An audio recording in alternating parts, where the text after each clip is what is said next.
Joshua sat alone in his apartment, staring at the stack of unpaid bills on his kitchen table. His hands trembled as he calculated the numbers for the third time that evening. The fear was suffocating, wrapping around his chest like a vice. He had lost his job 2 months ago, and despite countless applications, nothing had materialized. His phone buzzed with another notification, probably another creditor. Joshua felt his heart race faster. The anxiety had become his constant companion, whispering worst-case scenarios in his mind every waking moment. He wondered how he would survive another week. That night, unable to sleep, Joshua remembered something his grandmother used to say before she passed. She would often quote Jesus saying, "Fear not," and would smile peacefully even during the hardest times. He had never understood how she maintained such calm in the face of difficulty. Desperate for anything that might bring relief, Joshua opened his laptop and searched for the meaning behind those words. He stumbled upon a lecture by Joel Goldsmith about spiritual principles and the true nature of fear. Something about the title caught his attention, and he pressed play. The voice on the recording spoke with unusual authority and gentleness. Goldsmith explained that fear is not something to be fought or suppressed, but understood. Joshua leaned closer to the screen, his interest suddenly awakened despite his exhaustion. Goldsmith's words began to penetrate Joshua's consciousness. The teacher explained that when Jesus repeatedly said, "Fear not," he was not giving a command to simply stop being afraid. He was revealing a profound spiritual truth about the nature of reality itself. According to Goldsmith, Jesus understood that fear exists only when we believe we are separate from the divine source of all life. When we think we must rely solely on our own limited human resources, fear naturally arises. We fear lack, loss, disease, and death because we see ourselves as vulnerable and alone. Joshua paused the recording and sat back in his chair. This perspective was entirely different from anything he had heard in church growing up. He had always thought fear not meant he should try harder to be brave, that his fear was a personal failing or lack of faith. Goldsmith continued, explaining that Jesus lived from a consciousness of oneness with God. From this awareness, he could see that the things humans fear most have no real power. Material circumstances, though they appear threatening, cannot touch the eternal spiritual reality that is our true nature. The teacher's voice grew more emphatic as he described how Jesus performed miracles not through supernatural intervention, but through spiritual understanding. He saw through the illusion of separation and recognized the presence of God where others saw only problems and limitations. Over the following week, Joshua listened to the recording multiple times. Each time, he discovered new layers of meaning. Goldsmith taught that fear is essentially a belief in two powers, God and something else that can harm us. But spiritual truth recognizes only one power, one presence. Joshua began to see how his fear had been rooted in the belief that his well-being depended entirely on external circumstances. His job, his bank account, other people's decisions. These had seemed like the source of his security. When they disappeared, terror filled the vacuum. But Goldsmith pointed to a different foundation. He explained that our true source is the infinite intelligence and love that created the universe. This source does not fluctuate with stock markets or employment trends. It is permanent, unchanging, and always available. The concept felt radical to Joshua. Could it really be true that his security did not depend on having a job or money in the bank?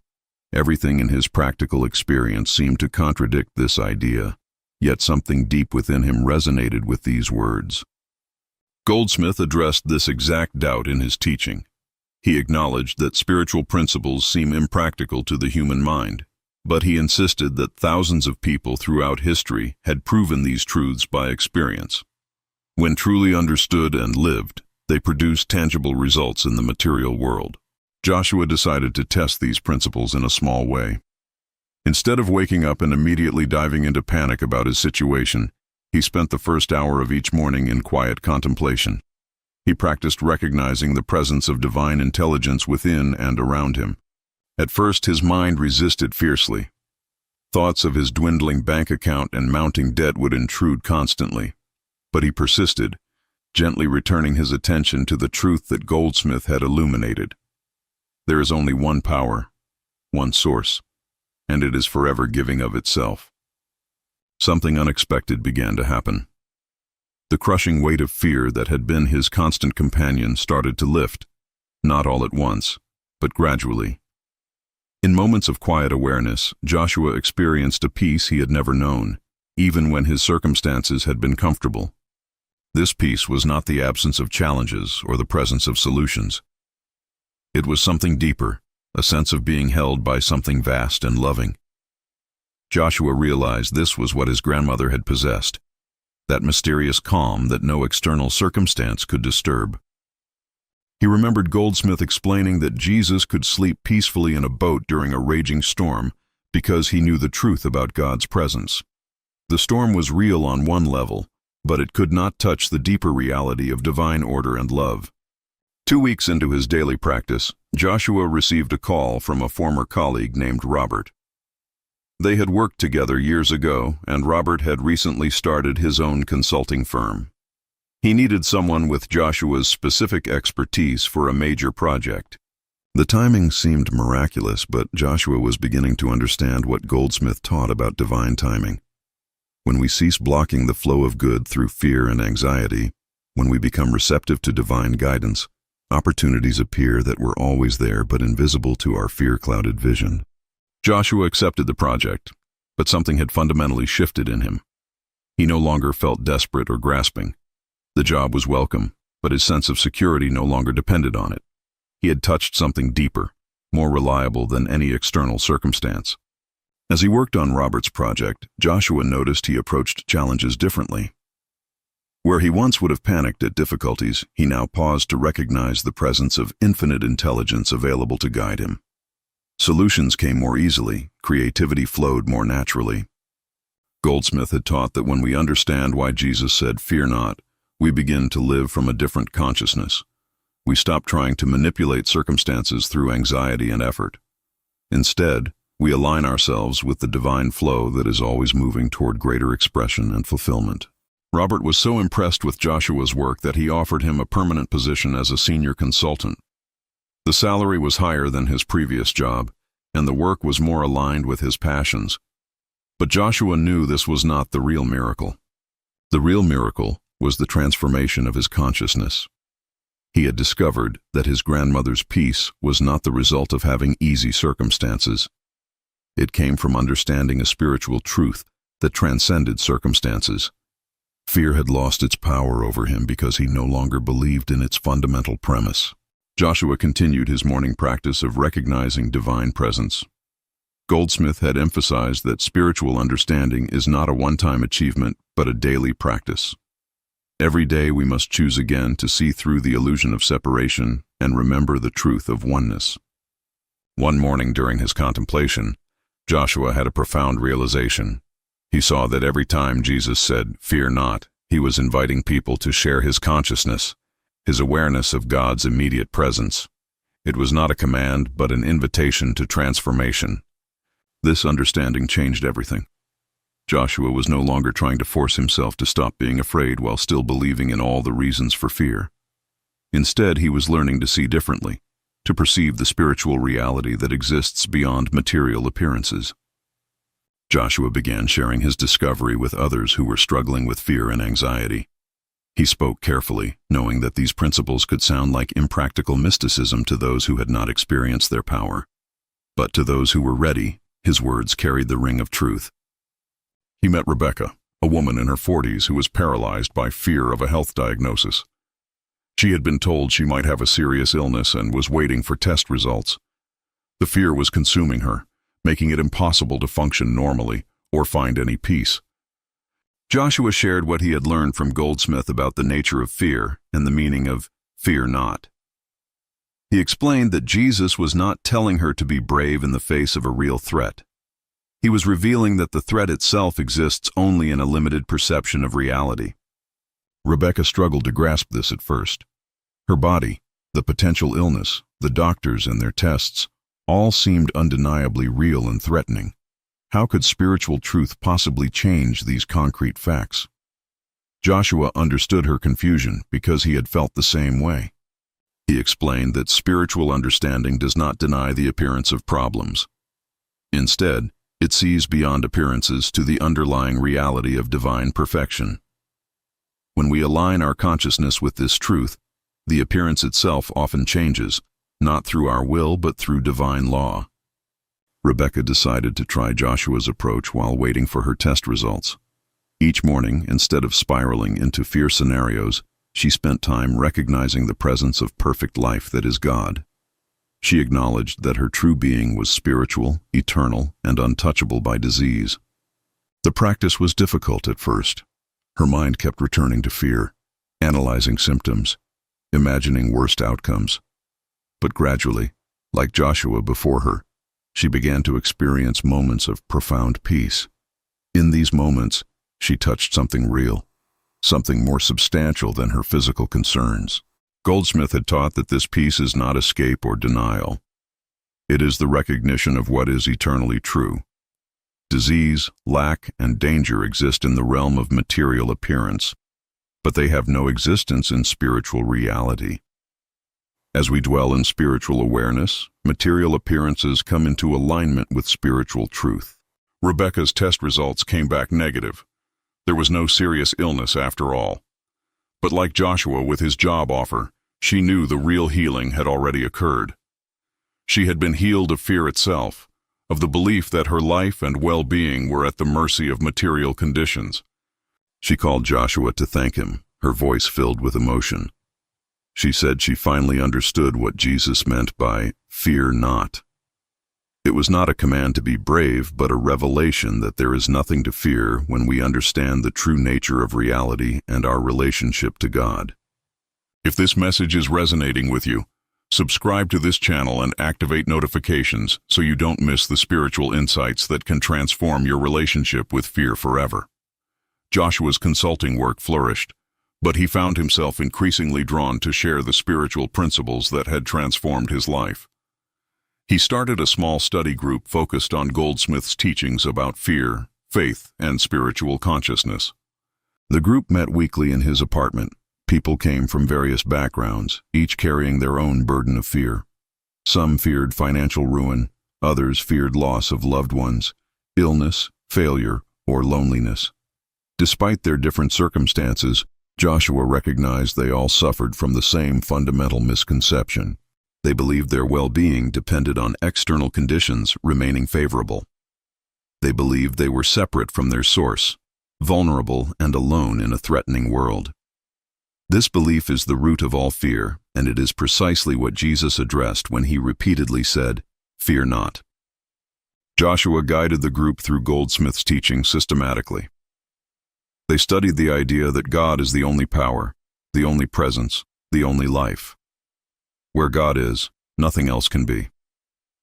Fear, disease, lack, and danger cannot exist in the presence of infinite good. At first, this sounded like positive thinking or wishful denial to some group members. But Joshua emphasized that Goldsmith was not teaching affirmations or mental manipulation. He was pointing to an actual spiritual reality that exists whether we acknowledge it or not. A man named Christopher joined the group, bringing a particularly challenging situation. His teenage daughter had fallen into drug addiction, and despite multiple attempts at rehabilitation, she continued to relapse. Christopher's fear for her life was overwhelming and entirely understandable. He listened to the discussions about fear with barely concealed frustration. How could spiritual principles help when his daughter's life was genuinely at risk? This was not abstract philosophy, but a real emergency requiring real action. Joshua recognized the legitimacy of Christopher's concern. But Joshua also knew that fear itself was preventing Christopher from being truly helpful to his daughter. His terror kept him reactive, controlling, and unable to see clearly. Moreover, his fear was actually an unconscious agreement with the power of addiction, affirming its reality and strength. Goldsmith taught that to truly help anyone, we must first establish ourselves in spiritual truth. We must see beyond the appearance of the problem to the spiritual perfection that is always present. This is not denial, but the highest form of practical help we can offer. Christopher was skeptical but desperate enough to try anything. Joshua suggested he spend time each day recognizing his daughter's true spiritual identity. Not the addict, not the troubled teenager, but the eternal spiritual being created in the image and likeness of God. Christopher committed to the practice, though doubt plagued him constantly. He would sit in meditation and try to see his daughter as God saw her, whole, perfect, and free. His human mind screamed that this was nonsense, that he was wasting time while she remained in danger. But gradually something shifted in Christopher's consciousness. He began to experience a deep peace about his daughter, not because circumstances had changed, but because he had touched something eternal and unchangeable. He sensed her true being beneath the troubled surface appearance. This inner shift affected his interactions with his daughter profoundly. He stopped approaching her with fear and desperation. Instead, he related to her from a place of calm certainty about her fundamental goodness and worth. He no longer saw her as broken or damaged, but as temporarily confused about her true identity. His daughter noticed the change in her father immediately. The fear and disappointment she had always sensed in him had disappeared. In its place was something she had never experienced from him before, an unshakable confidence in her despite all evidence to the contrary. Goldsmith explained that this is how spiritual healing works. When we stop empowering the problem through fear and see only the spiritual reality, we create an atmosphere in which healing can occur. We are not trying to change the person or condition, but recognizing what is eternally true. Over the following months, Christopher's daughter gradually turned away from drugs. It was not a sudden miracle, but a steady transformation. She later told her father that his change had been crucial.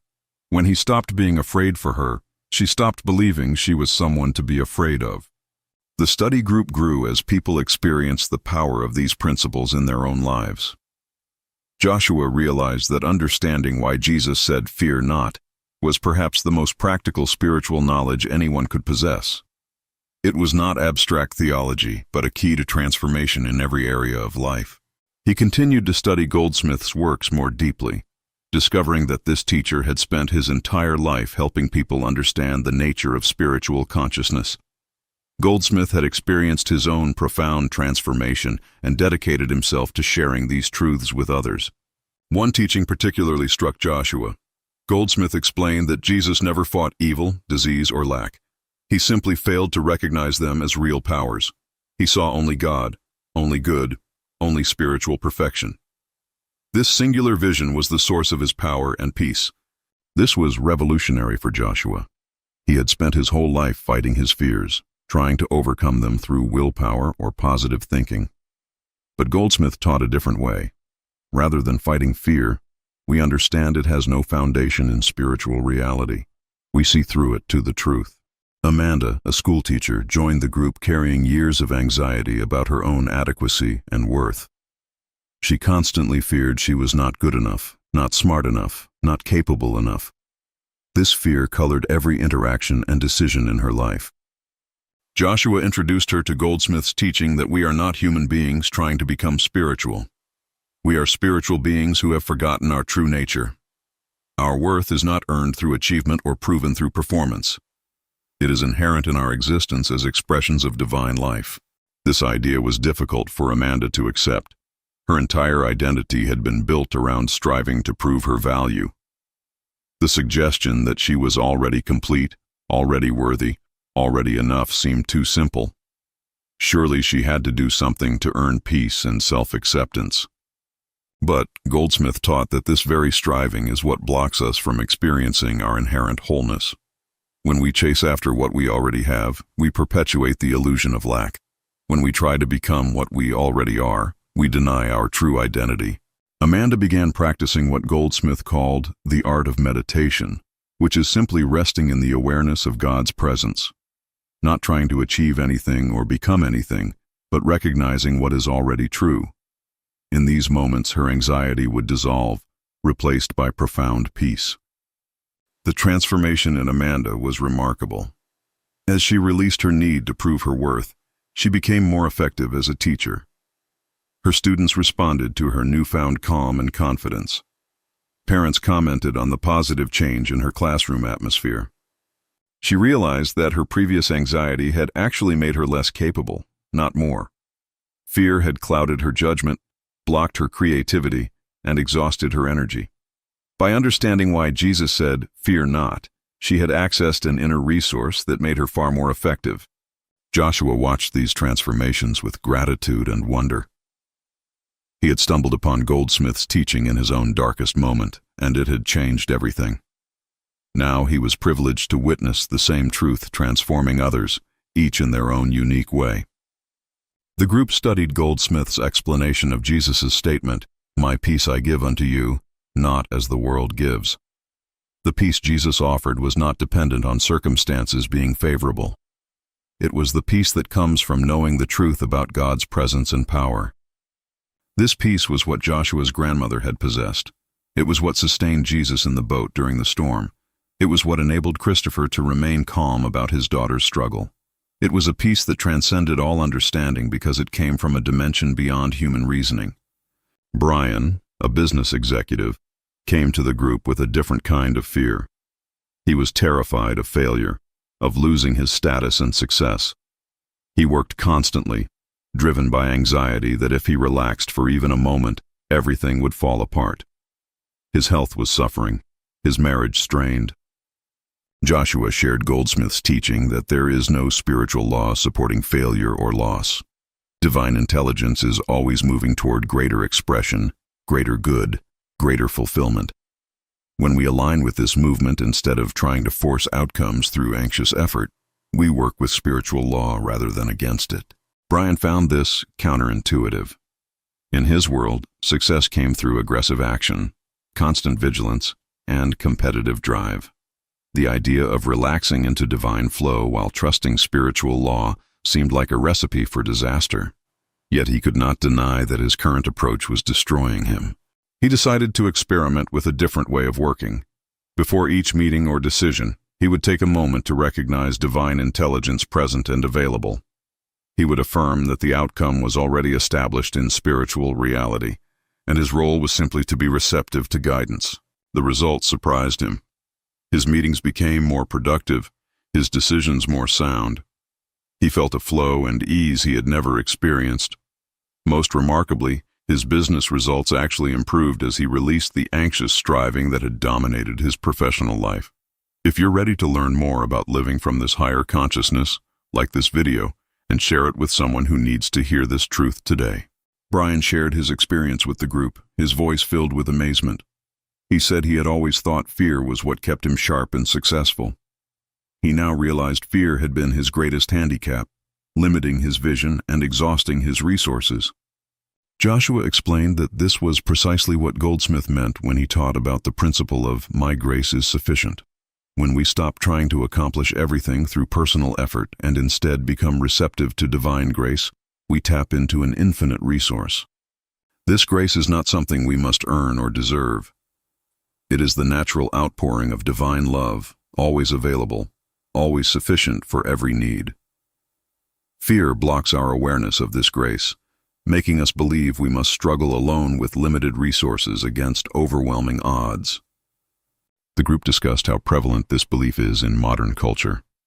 We are taught that life is a struggle, that we must fight for everything, that only the strong and fearful enough to keep fighting will survive. This worldview guarantees perpetual anxiety and exhaustion. Jesus offered an entirely different paradigm. He lived from the consciousness that the kingdom of heaven is at hand, that divine good is immediately available, that we need only recognize and receive what is already given. This is why he could say, "Fear not," with such confidence. Lisa, a retired nurse, brought a question that many in the group had been wondering. If spiritual truth is so powerful and fear is truly powerless, why do bad things still happen? Why do people still suffer despite faith and spiritual practice? Joshua acknowledged the legitimacy and importance of this question. He shared Goldsmith's teaching that we live in a world where most people operate from material consciousness, believing in multiple powers and accepting fear as natural. This collective consciousness creates much of the suffering we see. However, as individuals awaken to spiritual truth and establish themselves in the consciousness of God's presence, they begin to experience a different reality. They are not immune to all challenges, but they navigate them with peace and often see them transformed or resolved in unexpected ways. More importantly, their suffering changes in nature. Even when facing difficulties, they maintain an inner stability and peace that makes the experience entirely different. They know that no material circumstance can touch their true spiritual being or separate them from God's love. Goldsmith taught that Jesus himself faced persecution and crucifixion, yet he went through it without fear, maintaining his consciousness of oneness with God throughout. He demonstrated that, even in the worst material circumstances, spiritual peace and power remain unshaken. The group continued meeting for months, and Joshua watched as lives transformed in remarkable ways. Not everyone's external circumstances changed dramatically, but everyone who committed to the practice experienced the lifting of fear's burden and the emergence of profound peace. He realized that this was Goldsmith's true gift to the world. The teacher had not promised that spiritual understanding would make life easy or problem-free. He had revealed something far more valuable, a way of living that transcends circumstances and remains unshaken regardless of appearances. Joshua began writing about his experience, hoping to reach others who were suffering under the weight of fear. He wrote about that desperate night when he first heard Goldsmith's voice explaining why Jesus said, "Fear not." He described the journey from terror to peace. The writing became a book, which he self-published with no expectations. But people began finding it and sharing it with others. The message resonated because fear is perhaps the most universal human experience. Everyone knows its crushing weight and desperate seeks relief. Through emails and messages, Joshua heard story after story of lives transformed by understanding the spiritual principles Goldsmith had taught. People were discovering that fear loses its power when we understand it has no foundation in spiritual truth, when we recognize that God alone is power and presence. One message particularly moved Joshua. It was from a woman named Michelle, whose son had been diagnosed with a terminal illness. She had found Joshua's book in her darkest hour and began applying Goldsmith's principles to her situation. She did not deny the medical diagnosis or refuse treatment, but she established herself in the spiritual truth that her son's eternal being was untouchable by disease. She recognized divine life as the only life, perfect and whole. She practiced seeing her son through God's eyes, not through the lens of fear. The shift in her consciousness affected the entire family. Where there had been despair and panic, peace emerged. Her son felt the change and responded to it. The medical team noticed something different in this family, a calm certainty that seemed to support the boy's healing process. Michelle's son went into remission, defying the doctor's predictions. But as she wrote to Joshua, the real miracle had been her liberation from fear. Even if circumstances had been different, she had discovered a peace that transcended outcomes, a foundation that no external event could shake. This was exactly what Goldsmith had taught. When we understand why Jesus said, "Fear not," we are not guaranteed specific material outcomes. We are given something infinitely more valuable, entrance into a consciousness where fear cannot exist, because we know the truth about God's presence and power. Joshua reflected on his journey from that desperate night to this moment of helping others discover the same truth. He saw clearly now that his job loss and financial crisis had been essential to his awakening. Comfort had kept him spiritually asleep. Desperation had opened him to a deeper reality. This is often how spiritual awakening occurs, Goldsmith had explained. When material solutions fail and human resources are exhausted, we become receptive to spiritual truth. Crisis can be the doorway to transformation if we are willing to look beyond material appearances to spiritual reality. The study group had grown beyond Joshua's apartment, and they now met in a rented space. New people arrived each week, each carrying their own burden of fear. Joshua welcomed them, knowing they were about to discover what he had discovered, a truth that would change everything. He always began with new members the same way, sharing his own story and then explaining Goldsmith's core teaching.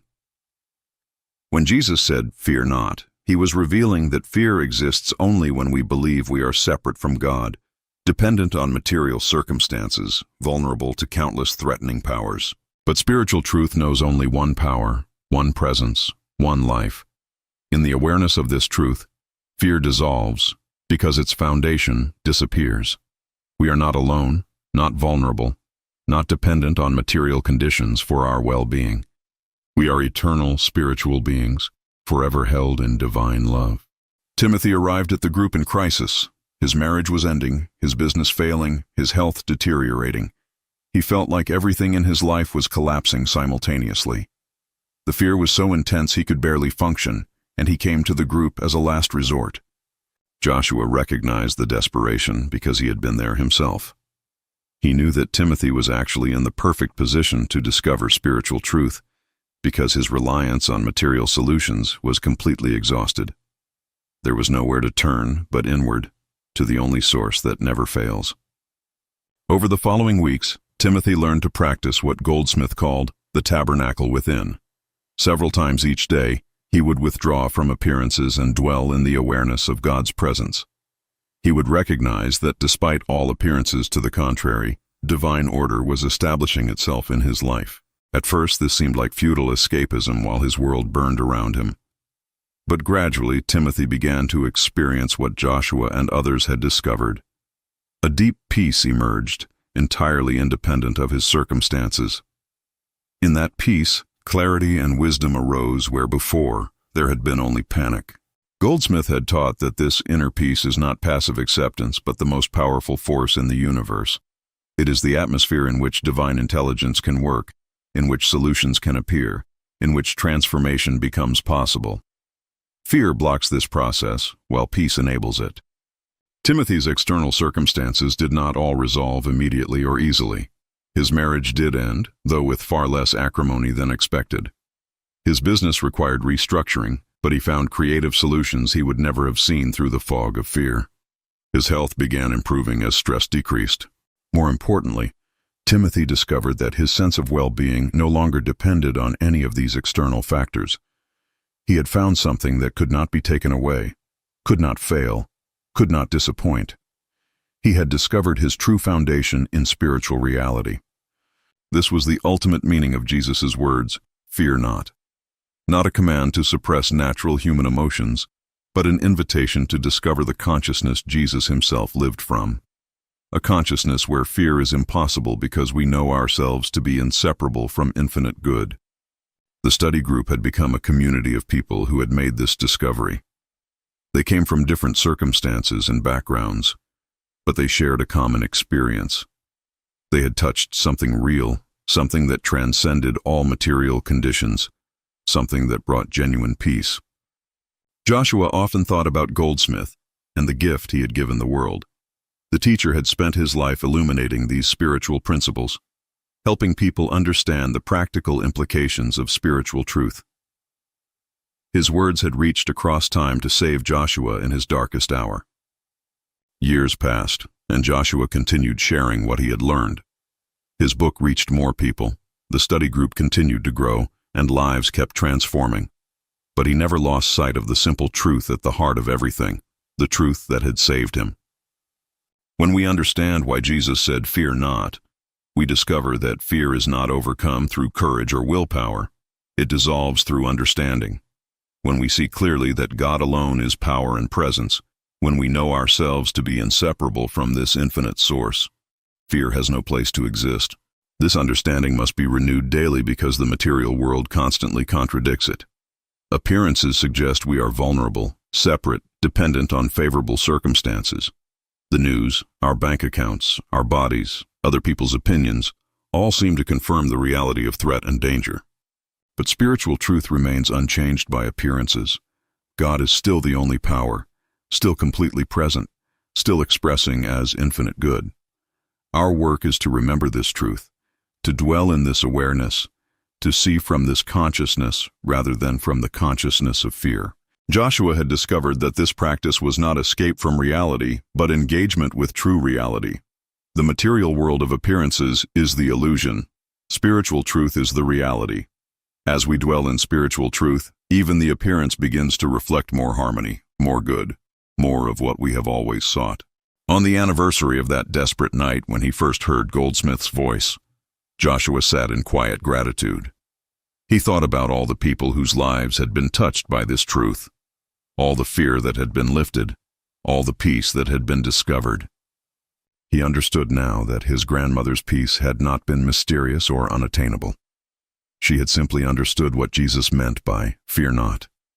She had lived from the consciousness of God's presence, and that consciousness had sustained her through every circumstance. This same peace was available to everyone, not through special gifts or exceptional holiness, but through simple understanding. When we grasp that we are not separate from our source, that divine intelligence and love are always present and available, fear loses its foundation and power. Joshua looked at the group gathering for their weekly meeting. New faces mixed with familiar ones, all seeking the same thing, relief from fear's crushing weight. He knew that each person who truly understood these principles would go on to help others, creating an ever-widening circle of peace. This was Goldsmith's legacy and Jesus' gift to humanity, not a religion or philosophy to believe in, but a truth to be experienced, a truth that sets us free from fear and establishes us in the consciousness of infinite good, a truth that transforms everything when we finally understand why Jesus said, "Fear not." In that understanding lies the peace that surpasses all human comprehension, the peace that is our true nature and eternal inheritance. If this teaching has touched your heart, subscribe to this channel, leave a comment sharing your experience with fear, and join our community of spiritual seekers discovering the peace that Jesus promised. When Jesus stood before his disciples and declared, "I am the way, the truth, and the life," he was not making a claim about his personal superiority over other human beings. He was revealing the most profound and transformational secret in the entire history of spiritual teaching. This single statement contains the master key to every healing you will ever experience, every demonstration of supply, every moment of genuine inner peace that transcends circumstances. For more than 2,000 years, humanity has completely missed what Jesus was actually communicating in this revolutionary statement. We have worshipped the man while ignoring his central message. We have made Jesus special, different, separate, and unreachable. We have placed him on such a high pedestal that his teachings became impossible for ordinary people to live and demonstrate in daily experience. By making Jesus into someone fundamentally different from ourselves, we have abandoned the very teaching he came to reveal. Jesus was not asking you to worship him as separate from you. He was teaching you to understand exactly what he understood about the nature of identity, consciousness, and divine presence.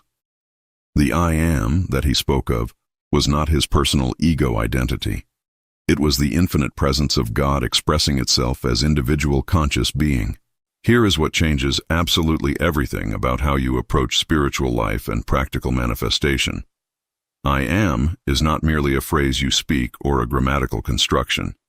It is a state of being, a level of consciousness, a recognition of your true spiritual identity. It is the presence of God announcing itself as your actual nature, not your personality or your body or your history or your circumstances. When Jesus said, "I am the way," he was revealing that recognizing this divine consciousness within yourself is the only real power, the only genuine presence, the only ultimate reality that can actually transform your life from limitation to freedom. Every single time you say, "I am sick," or "I am broke," or "I am alone," or "I am afraid," you are using the most sacred name of God to create and reinforce your present experience. This is not religious metaphor or poetic language or inspirational philosophy. This is the actual mechanics of how manifestation works in consciousness. Joel Goldsmith spent more than 4 decades of his life helping thousands of people understand this principle because he discovered it was the master key that unlocked every other spiritual teaching and made practical demonstration possible. The precise moment you truly grasp that I am is literally God's name announcing itself as your consciousness. Your entire relationship with life undergoes fundamental transformation. You immediately stop begging an external deity somewhere outside yourself for help with your problems. You stop trying to manipulate external conditions to create internal peace. You begin to rest in the profound recognition that the kingdom of God is already established within your own consciousness. Joel Goldsmith came to this revolutionary understanding after many years of desperate spiritual searching, trying every technique and system available. He finally realized that genuine healing does not come from God doing something to you from outside.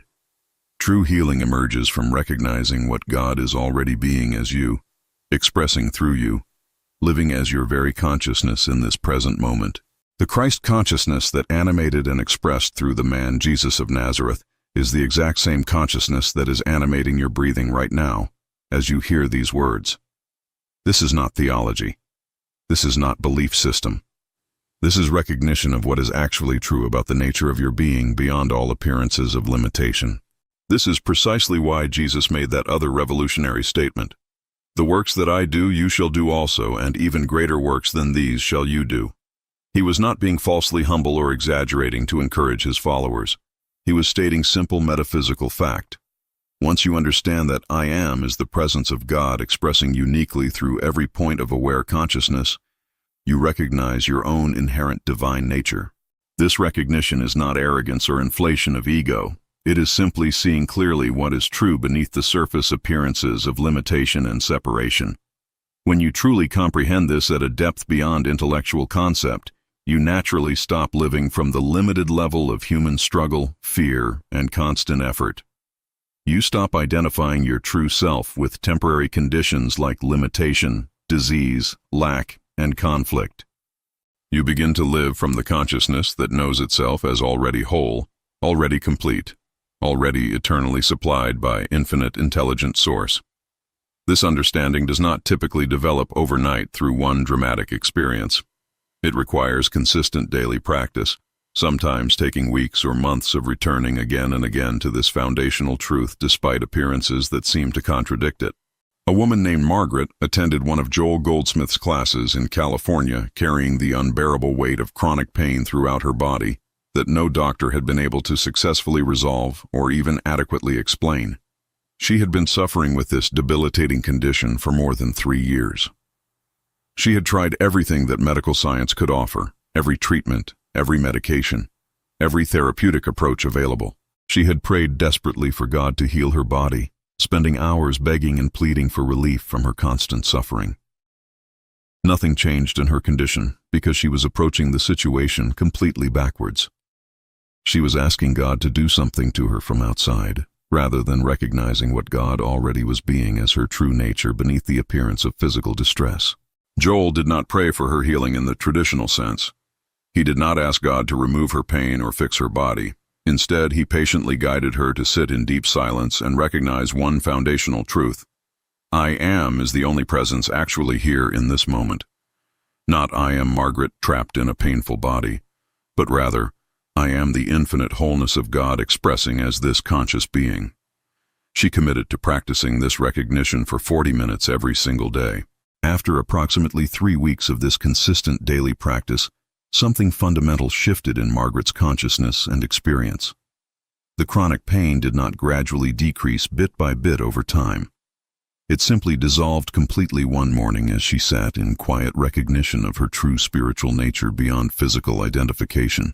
She suddenly realized with crystal clarity that the pain had been maintained entirely by her identification with a suffering limited body, rather than with the infinite divine presence that was her actual identity. Joel also worked extensively with a businessman facing complete bankruptcy after years of building his company. This intelligent man had worked incredibly hard, made sound business decisions based on good information, yet circumstances seemed to conspire relentlessly against him despite his best efforts.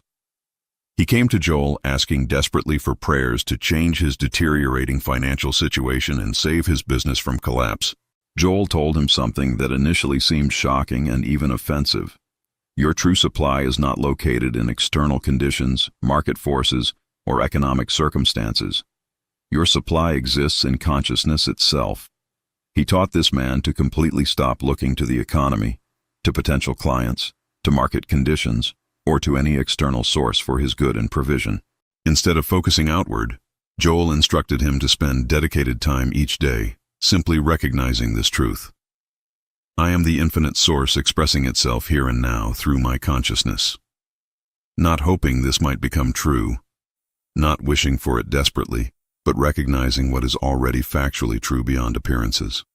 The kingdom of heaven means the realm of absolute wholeness already exists within your own consciousness, not somewhere external.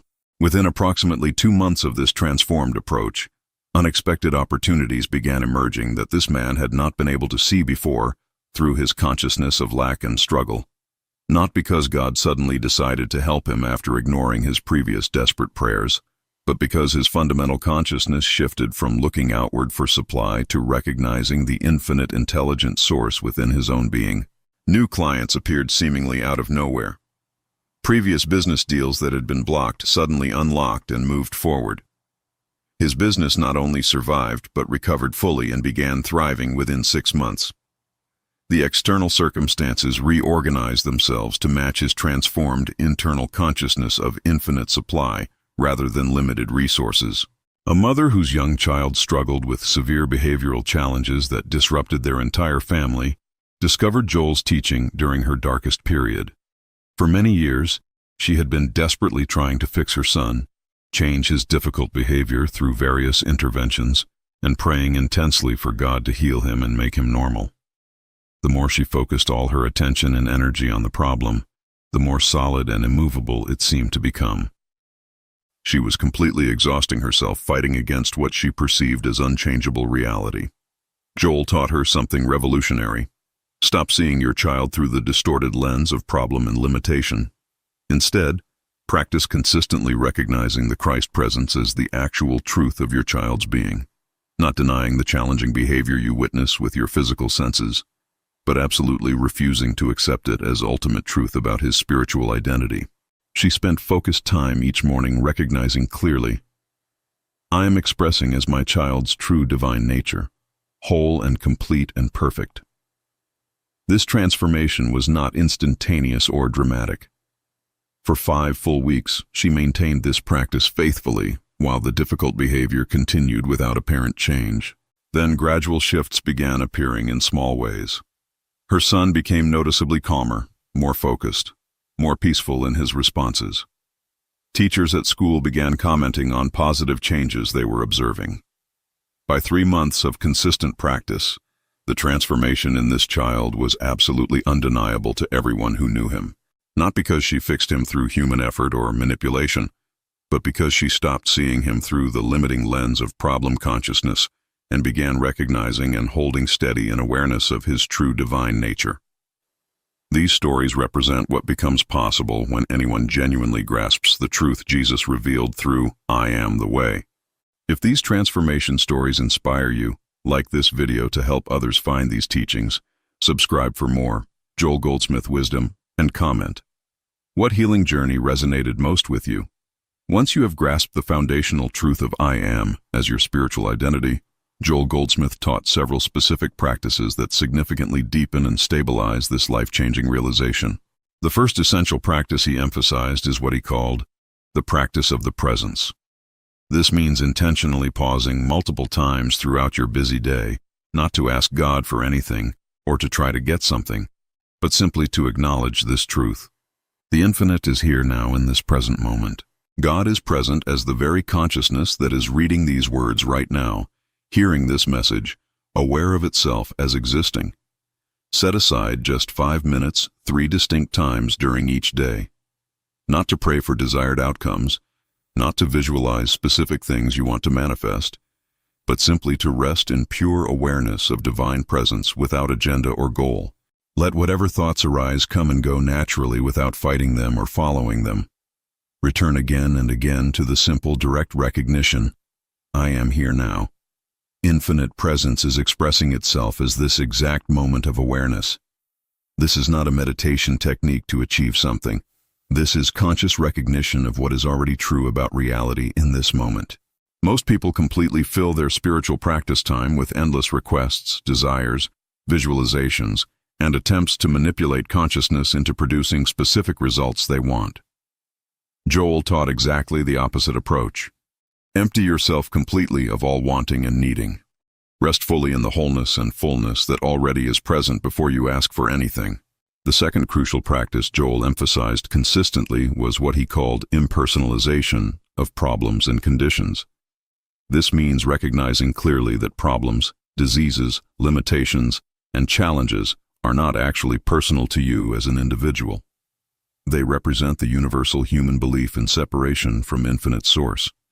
When you stop taking conditions personally as being about you specifically, you stop giving them power over your identity and consciousness. If you are currently experiencing financial lack in your life, it is not because you personally are deficient, unworthy, or being punished. It is because human consciousness in general believes in the reality of limitation and separation from infinite supply. If you are experiencing disease or pain in your body, it is not because you specifically are broken or have failed spiritually. It is because human consciousness believes in vulnerability, deterioration, and separation from infinite life.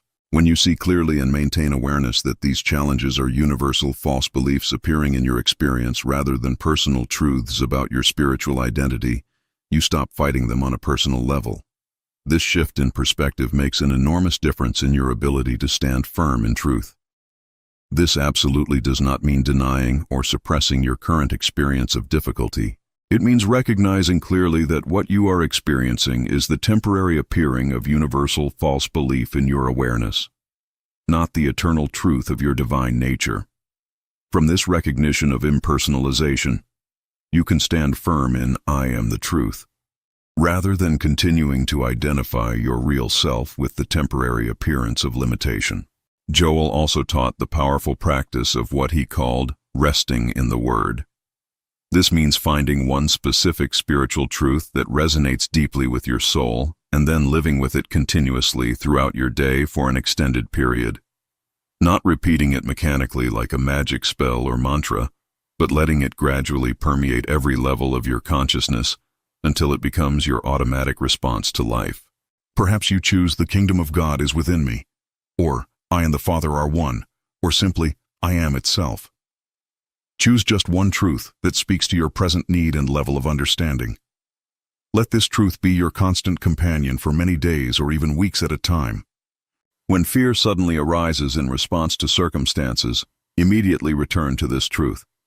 When doubt appears and tries to convince you nothing is working, remember this truth.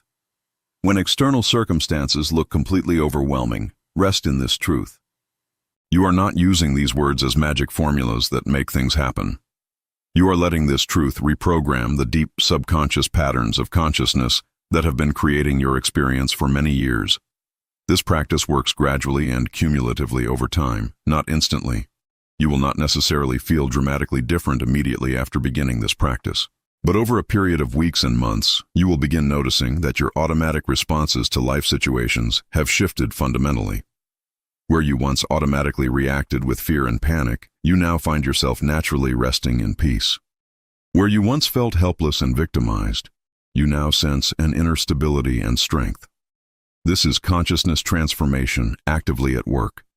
The final technique Joel emphasized as essential was practicing gratitude from recognition of what already is, rather than from hope for what you want to attract.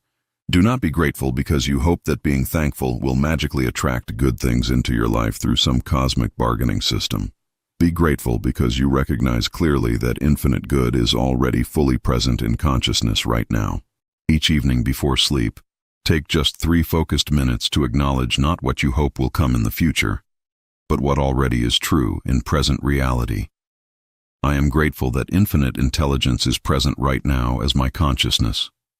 I am grateful that divine supply is flowing constantly as my life. I am grateful that perfect wholeness is the eternal truth of my being. This is not trying to convince yourself of something that is not true. This is recognizing reality beneath appearances. These 4 practices work together synergistically to shift your entire consciousness from constantly seeking, struggling, and lacking to genuinely recognizing, resting, and receiving what already is. They are not techniques to get something from God that you do not already have. They are specific ways of systematically removing the obstacles in consciousness to recognizing what God already is being as you in this present moment. When practiced consistently over time, they produce genuine transformation of consciousness that then naturally manifests as transformed conditions in your experience. Let's address with complete honesty the real challenges you will inevitably face when attempting to live from this teaching in daily life. The biggest and most frustrating obstacle is the significant gap between intellectual understanding and actual lived experience from transformed consciousness. You can fully grasp "I am the way" as an inspiring concept in your mind while still automatically reacting to life circumstances from fear, lack, and limitation. This gap between knowing and being frustrates countless sincere seekers on the spiritual path. They wonder why understanding a profound truth intellectually does not immediately and automatically change their daily experience and responses. They read inspiring books, listen to transformative teachings, have moments of clarity and insight, yet find themselves still struggling with the same old patterns when facing real-life challenges and pressures. Joel Goldsmith was completely honest about this frustrating reality. He taught clearly that genuine consciousness transformation happens in layers over extended time, not instantly. Your surface conscious mind might accept and agree with a spiritual truth, while much deeper patterns of belief formed over many years continue operating automatically beneath awareness, controlling your responses and creating your experience. These deep subconscious patterns were formed gradually over years or even decades of conditioning, programming, and repetition. They do not simply dissolve and disappear because you read something inspiring or have one powerful moment of spiritual clarity or insight. The real challenge that tests your commitment is continuing the daily practice faithfully even when nothing seems to be changing in your circumstances. Another absolutely real challenge you must face is the constant, powerful pull of physical appearances and sense testimony. Your physical senses report disease in your body with unmistakable symptoms. Your bank account shows concrete lack with actual numbers.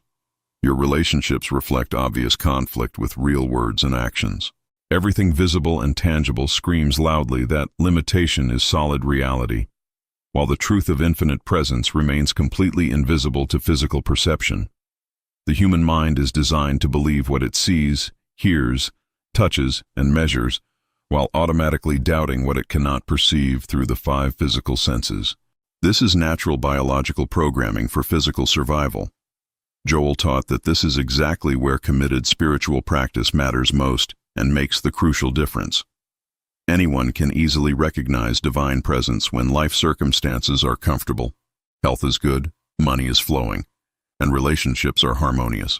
The real spiritual work that produces genuine transformation happens when you maintain recognition of infinite presence, even when every single appearance aggressively contradicts it. This is not denial of what you see and experience. This is not pretending things are fine when they clearly are not. This is refusing to accept temporary appearance as ultimate reality about your spiritual nature and identity.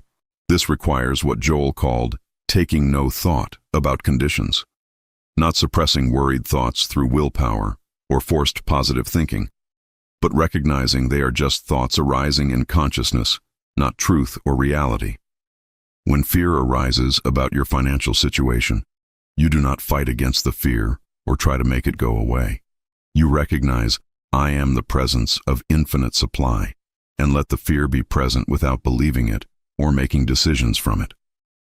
Some sincere people struggle tremendously with this teaching because they are looking for and expecting dramatic supernatural experiences and manifestations.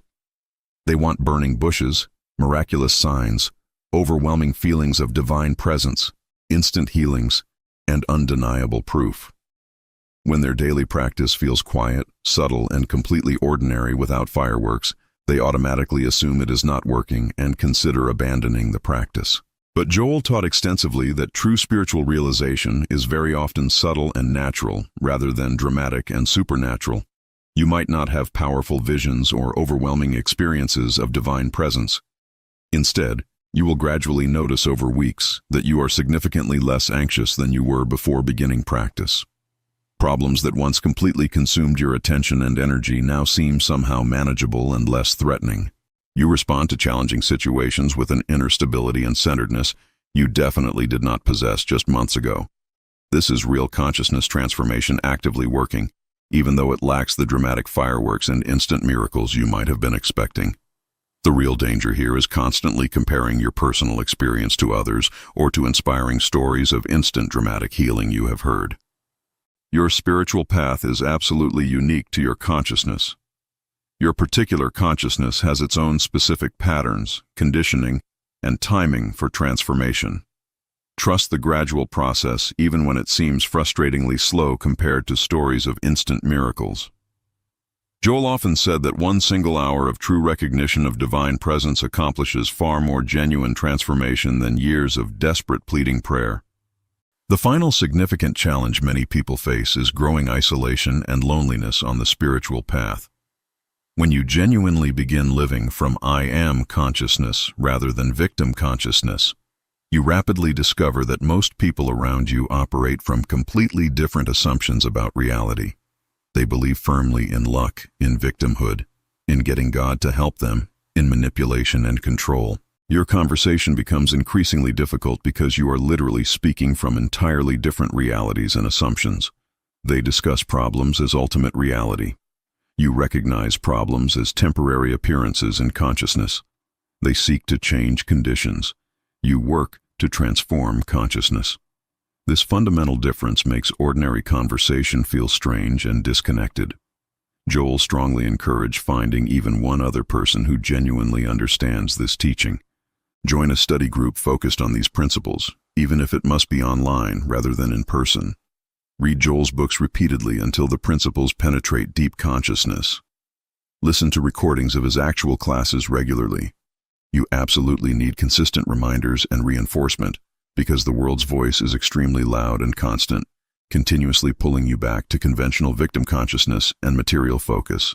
If these challenge-breaking techniques speak to your heart, like to support this content, subscribe for advanced spiritual practices, and comment, which obstacle are you ready to transform now? Once you have faithfully practiced these foundational principles for several months with consistency, you will inevitably face advanced situations that test your understanding at much deeper levels than before. A man named Robert had been sincerely practicing Joel Goldsmith's teachings for approximately 1 full year. His chronic health issues had improved dramatically. His previously unstable finances had become steady and reliable. His difficult relationships had deepened and harmonized significantly. Then, without warning, his wife received a diagnosis of serious illness from her doctor after routine testing. Everything in Robert wanted immediately to panic, to desperately beg God to heal her, to frantically try every possible treatment available. But Joel had taught him clearly that the moment of real crisis is exactly when you must stand firmest in spiritual truth, not abandon it for human solutions alone, not becoming cold, unfeeling, or detached from her suffering, but maintaining crystal-clear consciousness regardless of appearances. Robert spent multiple hours daily recognizing the Christ presence as the absolute truth of his wife's being beneath all symptoms. He did not deny her uncomfortable symptoms or tell her they were not real. He fully supported appropriate medical treatment and care. But internally, in his own consciousness where the real work happens, he absolutely refused to accept disease as ultimate reality about her spiritual identity. He rested consistently in this recognition. I am the life eternal expressing as her being right now. This practice was not easy or comfortable. Some days he struggled significantly with fear and doubt, but he returned again and again to this recognition. After 4 challenging months, her condition completely reversed. Medical doctors were genuinely surprised and could not fully explain it, but Robert understood perfectly what had happened. An entrepreneur named David successfully applied these consciousness principles to significant business expansion after stabilizing his existing operation. He had effectively used consciousness work to move his business from struggle to stability over approximately 18 months. Now he felt guided to expand into completely new markets that would require substantial investment and risk. But predictably, all his old fears arose with intensity. What if this expansion fails completely? What if he loses everything he has built? What if his family suffers from his ambitious decision? What if he is making a terrible mistake? Joel's teaching told him clearly and firmly, never make important decisions from fear or from desire. Make them only from the recognition of divine guidance present as your own consciousness, which knows the right path. David spent 3 full weeks not planning, strategizing, or analyzing options, but simply resting daily in the deep awareness that infinite intelligence was present as his mind right now. From that place of inner clarity and peace, he finally saw the right path forward with certainty, not through cleverly analyzing pros and cons or calculating probabilities, but through an inner knowing that arose naturally from resting in presence. He moved forward with confidence. Significant challenges appeared during implementation, as they always do in any substantial undertaking. But each time obstacles arose, he returned immediately to this recognition. I am the wisdom expressing here now as right action. His expansion succeeded well beyond his initial projections, not through clever human strategy or manipulation, but through consciousness alignment with infinite intelligence. A passionate teacher named Lisa faced the challenging question of applying this spiritual understanding to obvious social injustice and systemic oppression. She directly witnessed profound inequality, human suffering, and oppressive systems harming vulnerable people daily. How could she possibly recognize divine presence as ultimate reality when such obvious evil existed everywhere? Wasn't this privileged spiritual teaching just convenient bypassing of real urgent problems requiring concrete action? Joel Goldsmith addressed this legitimate concern directly and clearly. Recognizing divine presence as ultimate reality does not mean ignoring injustice, oppression, or evil in the world. It means refusing to empower evil by believing it is ultimate reality or permanent truth. From the consciousness that knows clearly, I am the only presence and power, you take inspired, effective action in the world. Not action born from rage, despair, or victimhood, but action flowing from recognition of truth. Lisa continued her important justice work with renewed energy, but now from fundamentally transformed consciousness rather than from anger and burnout. She stopped seeing oppressors as evil beings beyond redemption and began recognizing them as humans, trapped in false belief and separation consciousness. She worked passionately for systemic change while maintaining inner peace and spiritual stability, regardless of outcomes. Her actual effectiveness in creating change increased significantly because she was not constantly burning out from anger and despair. She was serving from recognition of the divine potential present in every person, including those currently expressing through harmful systems. This consciousness of wholeness in all beings made her more effective, not less engaged with real problems. The most advanced application of this teaching is maintaining transformed consciousness, even in the face of death itself, the ultimate human fear. When Joel Goldsmith faced his own terminal illness in his final months, he faithfully practiced exactly what he had taught thousands of others for 40 years. He did not deny his body's deteriorating condition or pretend symptoms were not occurring. He did not refuse appropriate medical care and comfort measures. But internally, he rested continuously in the recognition that I am is eternal, infinite, and completely untouched by the dissolution of temporary physical form. This teaching is not about conquering death or living forever in a physical body, which is neither possible nor desirable. It is about recognizing that your true identity transcends physical existence entirely. The body appears in consciousness and eventually disappears, but the I am that you truly are is eternal presence itself. Joel passed peacefully and fully conscious, resting in this truth without fear or resistance. For those currently facing mortality in themselves or in loved ones, this teaching offers genuine peace that transcends circumstances, not false hope of physical immortality or denial of natural processes, but deep recognition of eternal spiritual identity beyond all physical manifestation. The body is temporary vehicle and expression in the material world. The consciousness that declares I am and knows itself as existing is infinite presence itself, untouched by birth or death of forms. This recognition transforms the fear of death into peaceful acceptance of eternal life, expressing through temporary forms. After many months or even years of consistent faithful practice of these principles, something absolutely fundamental shifts in your entire experience of life and self. You no longer wake up each morning trying desperately to just get through another difficult day. You wake naturally aware that infinite presence is living itself as this new day unfolding now. You no longer face challenging situations wondering anxiously how you will possibly manage them with your limited resources. You face challenges knowing with certainty that divine intelligence is present right now as your consciousness, providing everything needed for right action. This is not arrogance, inflation, or spiritual delusion. It is simple clarity about what is true. You have personally witnessed too many times that when you rest in I am recognition, perfect solutions appear, unexpected strength emerges, and deep peace remains regardless of external circumstances. You have watched your own consciousness gradually transform over time from constant anxious seeking to confident resting in present awareness. The concrete evidence of your own lived experience confirms repeatedly the truth of what Jesus was teaching through I am the way. People around you begin noticing something distinctly different about you, though most cannot name exactly what has changed. They sense a stability and centeredness in you that circumstances do not shake or disturb. Some people are naturally attracted to this quality of peaceful presence. Others feel threatened by it because it challenges their victim consciousness. Your job is never to convince anyone of this truth or prove it to skeptics. Your only job is to continue recognizing truth steadily regardless of others' reactions or beliefs. The transformation gradually extends far beyond your personal benefit and comfort.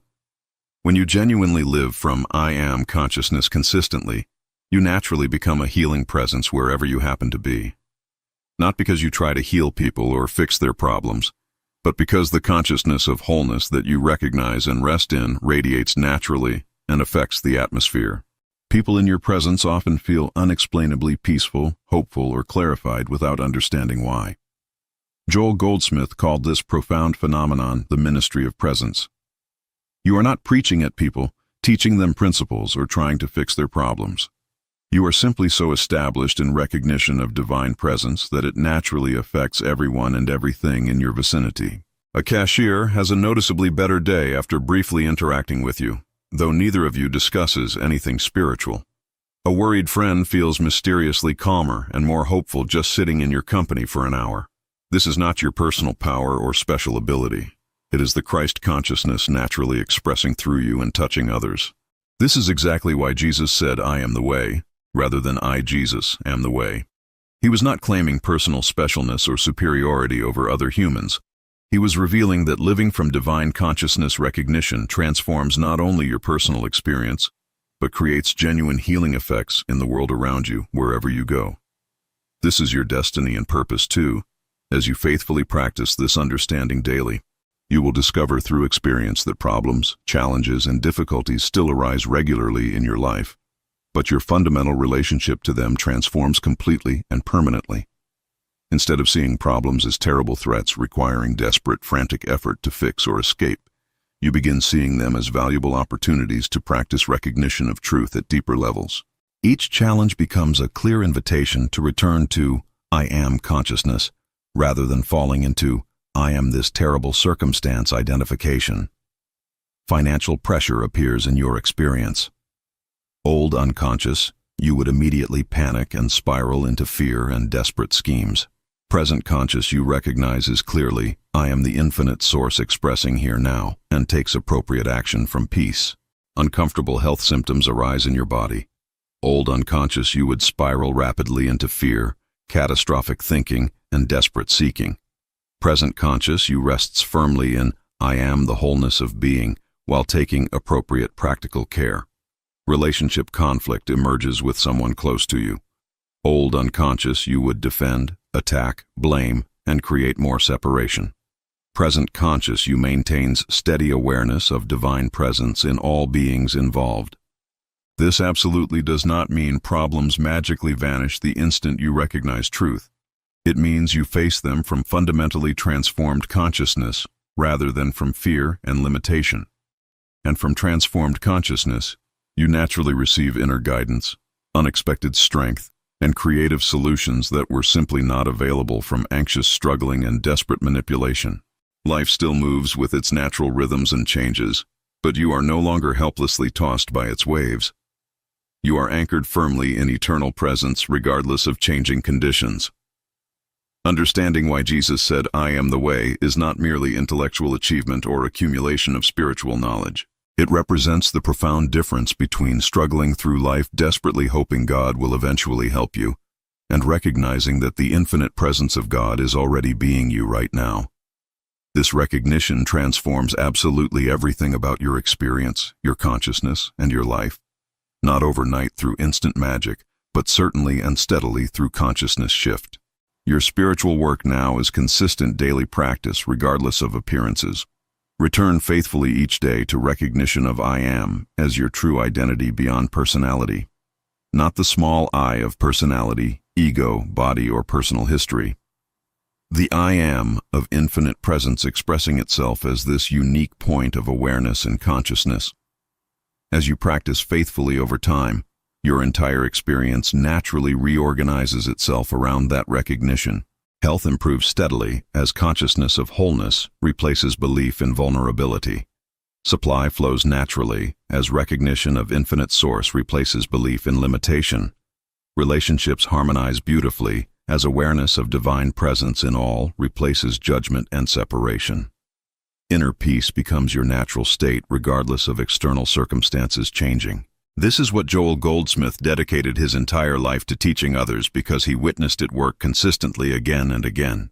This is the central transformative message of Jesus that was hidden in plain sight for 2,000 years, while humanity worshipped the messenger and ignored the message. You do not need to become spiritual or achieve some special state. You need only to recognize the spiritual truth that you already are beneath all appearances. I am the way means recognizing divine consciousness as your true identity is the path to all genuine transformation in every area of life. If your spiritual understanding expanded through these Joel Goldsmith secrets, like this video, subscribe for more transformative teachings, and comment, I am transformed, to confirm your new path. There comes a moment in the hidden depths of the soul when the light that once burned so vividly begins to dim, not because God has gone anywhere, but because the mind has turned away from its source. You do not lose faith in God suddenly. It happens quietly, imperceptibly, as the heart begins to trust appearances more than spirit. The still, small voice that once spoke through intuition becomes faint beneath the noise of the world, and soon the outer forms of life replace the inner presence that gives them meaning. Before faith is lost, something subtler occurs. You begin to forget that God is the only reality. You start to see life as divided, good and evil, joy and sorrow, gain and loss. The heart that once rested in divine completeness begins to reach outward for satisfaction, seeking in matter what can only be found in spirit. You may still speak of God, still pray, still go through the motions, but within, a shift has occurred. You have begun to believe in two powers. Fear takes root where love once dwelled. You begin to feel the need to defend yourself, to control outcomes, to grasp at security. These are the early signs that the heart has turned from its infinite source. For when faith is whole, there is no struggle, no demand, only a quiet knowing that all is well because God is all. And yet, even in this descent, the divine presence has never left you. It waits patiently for the moment you tire of your wandering and turn within once more. It is not faith in God that restores you, but the realization that there was never a separation to begin with. Faith is not belief in something distant. It is the awareness of the living presence that breathes through all things, even your doubt. When the heart awakens again, it does not find God. It remembers Him. It recognizes that the same life that sustains the stars sustains you, that the same love that formed creation flows through your being. Then, the illusions dissolve and peace returns, not because the world has changed, but because your heart has remembered its source. For the presence you thought you lost was never absent. It was waiting, in silence, for you to listen again. Faith fades not through sudden loss, but through gradual distraction. The heart turns from God quietly, as attention shifts from the inner presence to outer appearances and worldly concerns. Losing faith begins with believing in two powers. When one starts to see both good and evil, gain and loss as separate forces, the awareness of God as the only reality begins to weaken. Fear replaces love when the heart forgets its source. The soul, once resting in divine assurance, starts to seek control, protection, and security in material things. God never departs. The awareness of him does. Even in spiritual darkness, the divine presence remains within, waiting patiently for the heart to turn inward once again. True restoration is remembrance, not recovery. Faith is not regained by striving to believe, but by awakening to the eternal truth that God was never absent, only forgotten. Faith rarely collapses in a single instant. It wanes gently, like the dimming of twilight into night, so slowly that the heart hardly notices the change. What truly changes before faith is lost is not God's nearness, for that remains eternal, but the shifting attention of the soul. The heart begins to wander from the still center of divine assurance to the restless edges of human thought. It begins to feed upon appearances, trusting the evidence of the senses rather than the quiet knowing within. At first, this shift feels harmless. The mind becomes preoccupied with worldly matters, plans, opinions, achievements, fears. The spirit's whisper is still there, but softer now, as the noise of personal will grows louder. The soul, once content to live in the invisible presence, begins to measure life by outer results. Success becomes the new proof of faith, and the absence of it appears as divine neglect. The heart that once sought communion now seeks confirmation. In that moment, faith begins to lose its purity. You start to feel that God must act according to your desires, that prayer must bring visible rewards. When those rewards do not appear, a seed of doubt takes root. You may still believe in God's existence, but the living trust, the sacred rest in the unseen, has weakened. It is as though the current of spirit, once flowing freely through your consciousness, has become obstructed by the stones of personal concern. You are still connected to the source, but the awareness of it is dulled. The next stage is subtle discontent. The joy that once came from silent communion fades, replaced by a constant search for satisfaction in external forms. You may look to relationships, possessions, or recognition to fill the quiet ache, not realizing that this hunger is not for the world, but for remembrance. For the soul is homesick for its origin, though it may not yet understand what it has forgotten. As the mind drifts further, fear begins to take the place of peace. Anxiety whispers that you are alone, that you must struggle to secure what once flowed effortlessly. Yet this fear is not a punishment, it is the echo of your own forgetfulness. It calls you back, urging you to turn inward again. For the divine presence never withdraws, it is your awareness that falters. The process of losing faith, then, is not the vanishing of God, but the fading of attention to his reality. The moment you begin to see life as separate from the divine flow, faith weakens. You may still speak his name, still perform sacred acts, but the living essence of faith, the quiet certainty that all is already complete in God, is no longer felt. But even as faith wanes, something eternal remains untouched beneath the surface. The spirit waits, still and patient, knowing that every wandering heart must one day remember where peace truly abides.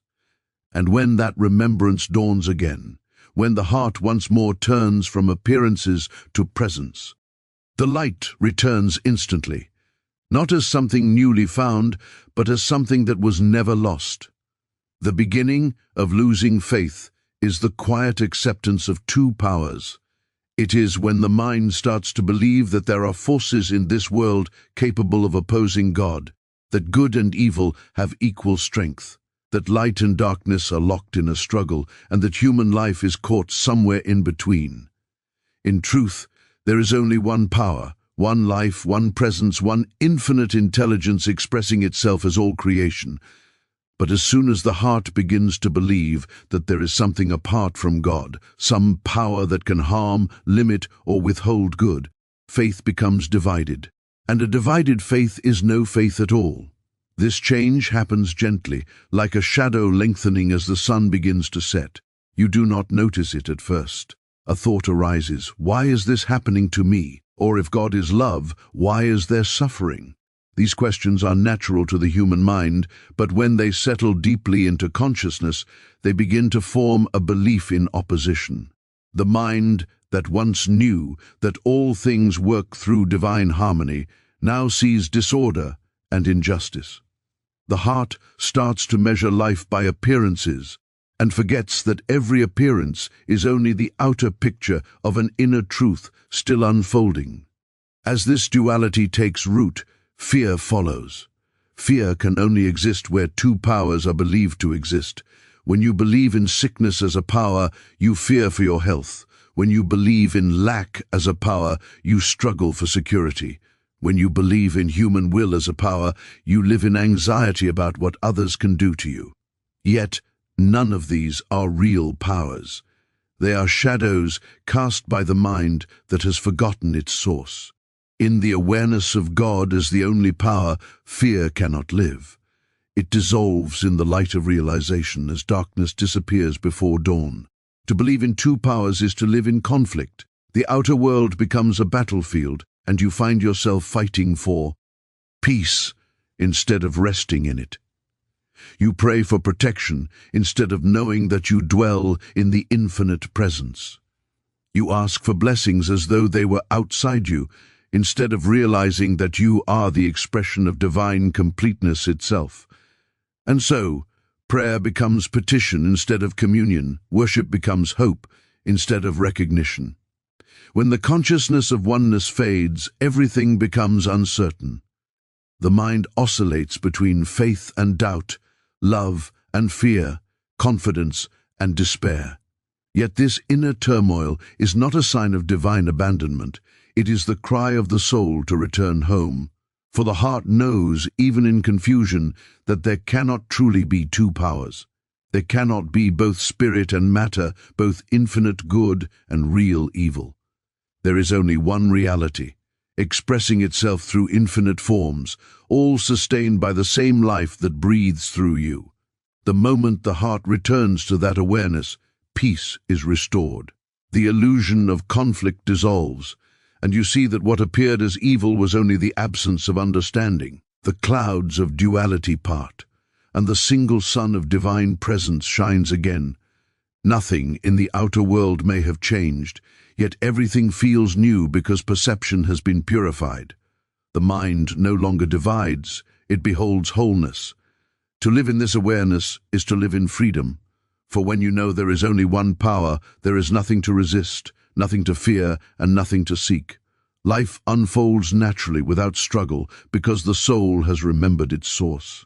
The awareness of oneness is not something you achieve, it is what you already are beneath the illusion of separation. When the belief in two powers fades, faith is no longer an effort.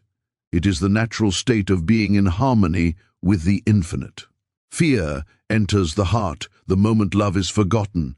It does not rush in with thunder or fire.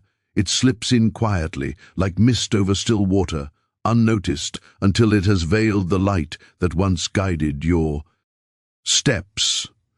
When the heart ceases to rest in its divine source, it begins to depend upon what it can see, touch, and control.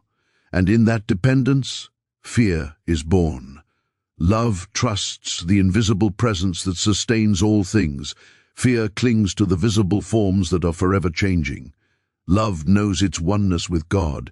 Fear believes in separation and tries desperately to survive apart from the whole. When faith is alive, the soul feels secure, even in uncertainty, for it senses that every moment flows from divine intelligence. But when faith wavers, the mind turns outward, seeking assurance from people, possessions, and circumstances. It begins to say, "If I only had this, I would be safe. If I could control that, I would be at peace." Thus begins the endless pursuit of safety in a world that can never provide it. The heart that once found joy in stillness becomes restless, measuring life by what it can gain or lose. It tries to build walls around itself, forgetting that true security lies not in defense, but in surrender to the infinite love that governs all creation. Fear is the shadow cast by the absence of remembered love. It does not have a life of its own. It feeds upon forgetfulness. The more you forget who you are in spirit, the more power fear seems to have. It whispers that you are vulnerable, alone, exposed to the cruelty of chance. It tells you that you must fight for survival, that you must protect what you have, that you must prove your worth to the world. And so the heart becomes heavy, burdened with struggle and self-doubt, blind to the quiet truth that divine love is the very essence of its being.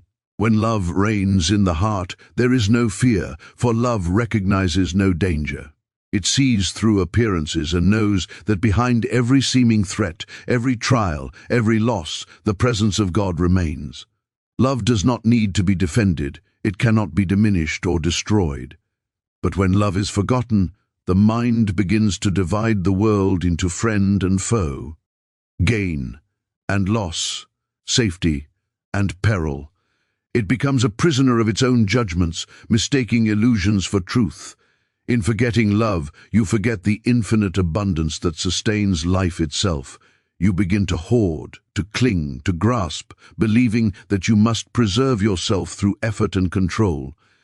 But all this striving only deepens the sense of fear because it reinforces the illusion of separation. You cannot feel safe while believing you stand apart from the source of safety. The more you try to secure yourself through outer means, the more you confirm the inner belief that you are without divine support. And yet, even in the midst of fear, love never departs. It waits silently beneath every anxious thought, whispering, "Be still." The moment you turn inward, the storm begins to quiet. You realize that fear was never a sign of danger. It was a call to remembrance. It was the soul's way of saying, "Return to love." When love is remembered, fear dissolves naturally. You no longer need to fight it, for it was never real. Only the shadow cast by forgetting who you are in God. To remember love is to awaken from the dream of separation and see that nothing can threaten what is infinite, nothing can harm what is eternal, and nothing can be lost in the presence that is all.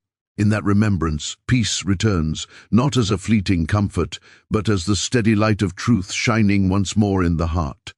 God never departs, but the awareness of him can fade like a melody forgotten by the mind, though still playing in the depths of silence. The presence is changeless, unmoving, infinite.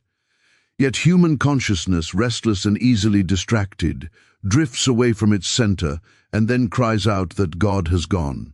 It is not God who hides, it is the heart that closes its eyes. The divine rhythm of life never ceases, but when the mind becomes filled with noise, the music of spirit can no longer be heard. Every soul is born out of that presence and forever sustained by it. Whether you remember it or not, it breathes through you, thinks through you, lives as you. There is no place where God is not, and yet it is possible to live as though you were alone. When thought turns outward, absorbed by appearances, by problems, ambitions, fears, and desires, the awareness of the sacred within you diminishes. It is like standing under the blazing sun and then walking into a cave. The light has not disappeared, but you have stepped into shadow. This forgetting of God is not sin, nor is it failure. It is sleep. Humanity dreams a dream of separation, wandering through the illusions of time and circumstance, believing it must seek God, find him, and win back his favor. Yet the presence has never withdrawn. It waits patiently, unchanging, even while you wander in forgetfulness. The love of God is so complete that it allows you the freedom to forget, knowing that one day the longing within your own heart will call you back to remembrance. The sense of divine absence that sometimes grips the soul is one of life's deepest pains, yet even that ache is holy. It is the proof that the bond between Creator and creation can never be broken. That longing, that yearning for the presence, is the evidence of its nearness. The thirst for God is God calling to himself within you. In the moment you begin to feel that something is missing, that life feels hollow or without meaning, it is the presence stirring you to awaken. You cannot truly lose God, because you cannot lose your own being. The same breath that animates your body is the breath of the infinite. You may cover it with layers of fear, pride, or distraction, but beneath them it remains untouched. The awareness of God is not something you create through belief or ritual. It is revealed when the mind grows still, when the longing heart turns inward and surrenders the need to control, to prove, to achieve. The quiet realization dawns that the presence was here all along, closer than your own thoughts, nearer than your own. Heartbeat. Even when you feel distant from God, He remains as the foundation of your every experience. When you feel despair, He is the life that allows you to feel it all. When you weep, it is His compassion moving through you. When you laugh, it is His joy expressing itself in form. There is no thought, no action, no breath outside the divine. The problem is never the absence of God, it is the blindness of perception. As you begin to turn again toward that presence, not by effort, but by quiet openness, you discover that nothing needs to be restored. The separation you feared was only a shadow cast by the mind. Awareness returns like dawn breaking after a long night. You realize that God never left, that every step, even the ones that seemed lost, were guided by the same unseen love that now fills your consciousness with peace. The heart learns that God's constancy is the one reality, and all forgetting is but the dream from which the soul eventually awakens to the unbroken light. True restoration does not come from regaining something lost, but from remembering what never left. The human heart believes it has fallen away from God, that faith must be rebuilt piece by piece, but in truth, faith is not something created, it is uncovered. Beneath every doubt, every fear, every struggle, there remains an unbroken awareness of divine life, quietly waiting to be recognized. What you call the loss of faith is only the forgetting of that awareness, and what you call restoration is simply the remembrance of it. When you seek to regain faith through effort, you begin from the assumption that God has gone somewhere.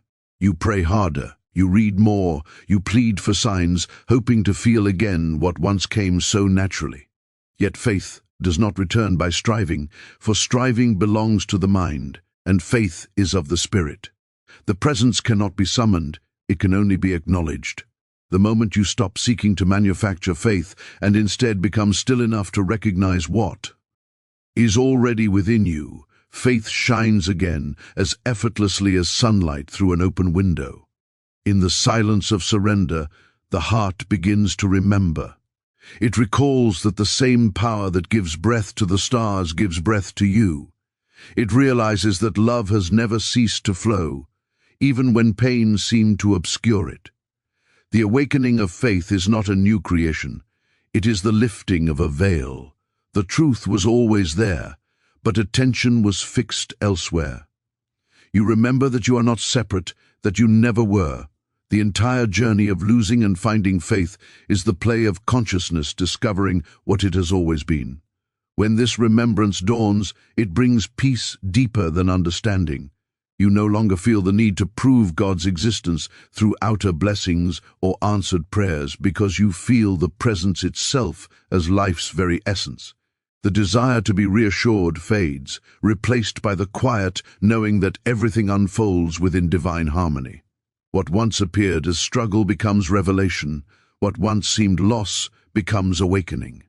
You see that faith was never about believing in something unseen, but about seeing the invisible as the foundation of all that is seen.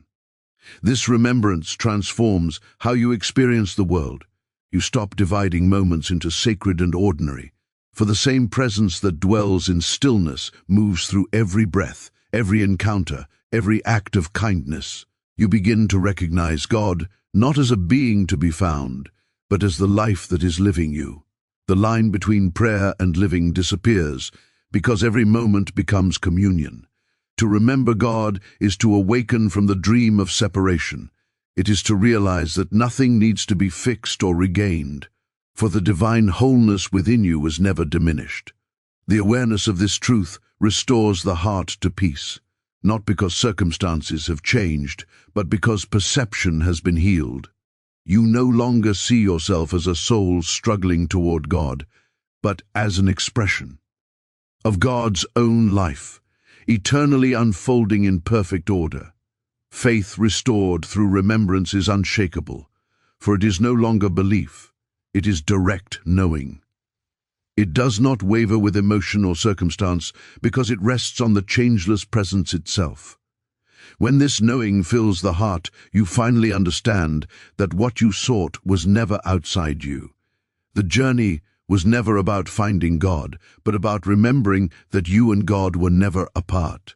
And so, in the quiet of your own heart, you come to see that nothing real is ever lost. The presence that seemed distant was closer than your breath. The faith you thought had faded was only hidden beneath the noise of fear and striving. When the soul grows still enough to listen, it finds that God never departed, love never ceased, and life never fell from its divine order. The path was never about searching for what was missing, but about awakening to what has always been whole. In that remembrance, peace returns, not as a gift newly given, but as the eternal truth of your being, radiant and unbroken, forever one with the infinite.